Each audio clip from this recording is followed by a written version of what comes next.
Welcome back to the Onebar and Lupagus show. I'm Lupagus here with Onebar, and the draft buzz is already starting. We're 10 days away, and we're getting some tasty nuggets already. And Vikings fans may not like the way this nugget tastes. Yeah, we're going to be seeing and hearing so many damn nuggets over the next 10 days. I can't wait. This is the time of lying. But before we get into this nugget, remember, subscribe to the channel, like the videos here every damn day. We're close to 6,900. So damn close. We want to get to 7,000 before draft day. We'll see, but hit it up. We're doing a giveaway. Yeah, hashtag 7,000 in the comments. And yeah, subscribe, like the vids. We appreciate every single one of those. All right, so the buzz coming out today is from Matt Miller, NFL draft scout, saying that it's widely expected that two cornerbacks come off the board in the top 10. Those two cornerbacks, of course, being Sauce Gardner and Derek Stingley Jr. How is that for a kick in the nuts that they're actually expected to go in the top 10? I mean, I think they've kind of always be considered definitely top 10 talent. So Matt Miller, he is good.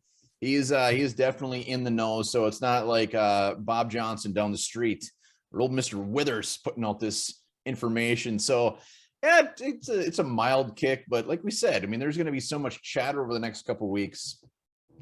I'm at this time next week. Maybe he's a second round pick.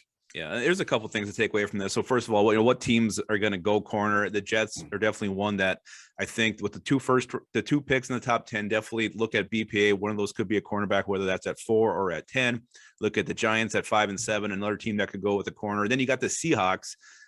Definitely, they love big corners, and if Sauce Gardner's there at 9, you can definitely see them going that route. So definitely 3 teams there that could be very, very interested in one of these corners. And I don't know. We'll see what happens. But one name, so they listed the 2 cornerbacks, and they had 3 offensive tackles, 3 defensive ends, 2 cornerbacks, and maybe 2 wide receivers. They did not mention that safety Kyle Hamilton as being one of those for sure picks in the top 10.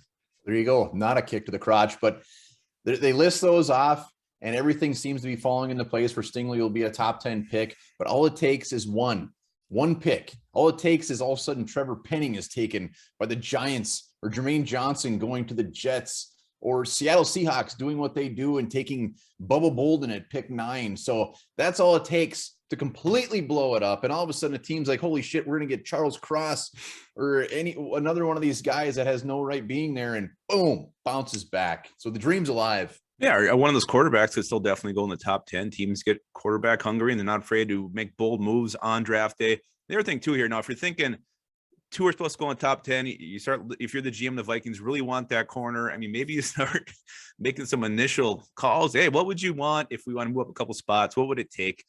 Give you Oli Udo. You got to start thinking about that, because if you really want a corner, one of those top 2 corners, Stingley or Sauce, who I do feel are, they're up here and everybody else is down here. So definitely a step above those 2. Maybe you start thinking about making a move, whether that's with the Seahawks at 9 to get ahead of the Jets, or who knows, maybe you go up to 8. But Vikings not having that 4th round pick, I think it really does hurt them in the trade up value this year.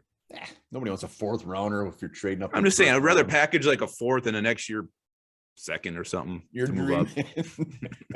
Something tells me old Quest, he's got trades lined up for every damn team. He is ready. He is ready to roll. And it is interesting, the fact that you said Kyle Hamilton wasn't listed in Matt Miller's players beforehand. That also says something without saying something. Yeah. And he's saying this is kind of the way the league's seeing it right now. So maybe this is how everything's perceived. But like you said, one little subtle change can throw the whole thing out of whack. One trade up can disrail this entire rankings.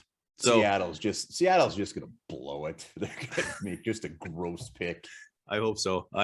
But yeah, so that's the draft buzz coming out. We're 10 days away. Cannot wait. There'll be a whole bunch more of the buzz going on, scuttlebutt being delivered, all kinds of crazy shenanigans. So send your videos in to onebarlupagus@gmail.com with your projection.